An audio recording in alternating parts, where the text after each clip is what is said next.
En el siguiente video tenemos encuentre tangente de A y tangente de B del triángulo rectángulo. Entonces el triángulo que me están dando es el triángulo ABC. Es rectángulo porque posee un ángulo recto. Y los elementos son hipotenusa, que es la parte más larga, de AB, de AC es un cateto y de BAC también es el otro cateto. Bien, vamos a fijar en esta parte que tenemos por acá el triángulo rectángulo que tenemos ABC. Entonces tenemos que los elementos es la hipotenusa, que es la parte más larga, la que está frente al ángulo recto. Tenemos el cateto opuesto, que en este caso sería el opuesto de A, ese es el lado que está, se llama cateto opuesto. Y el opuesto de B, el lado, es el cateto adyacente. Bien, entonces me están pidiendo encontrar la tangente del ángulo A. Entonces es con este ángulo que vamos a trabajar primeramente. Y después tangente del ángulo B con el ángulo B.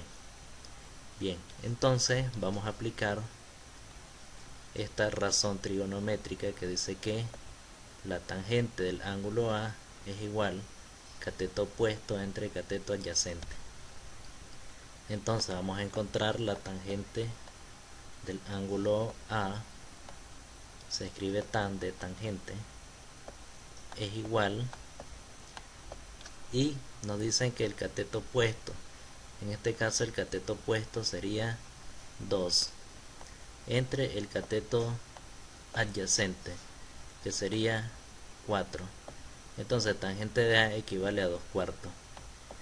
Pero en esta fracción podemos simplificar, entonces podemos sacarle mitad de 2, 1, mitad de 4, 2, y tenemos como resultado un medio. Entonces este sería el valor de la tangente de A. Bien, ahora vamos a calcular la tangente del ángulo B, de este ángulo que tenemos acá. Entonces vamos a escribir tangente del ángulo B.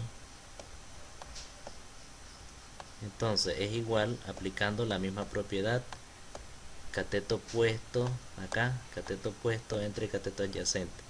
Bien, ahora vamos a identificar quién sería el opuesto a el ángulo B. Vamos a trabajar con el ángulo B. Entonces el cateto opuesto al ángulo B es el lado que está opuesto a ese ángulo, entonces sería 4, y el cateto adyacente en este caso sería 2. Entonces tangente de B es igual al cateto opuesto, que ya dijimos que es 4, sobre el cateto adyacente al ángulo B, que sería 2. Bien, entonces ahora este resultado, que dice 4 medios, acá se puede dividir 4 entre 2, 2, y este sería el resultado de la tangente del ángulo B.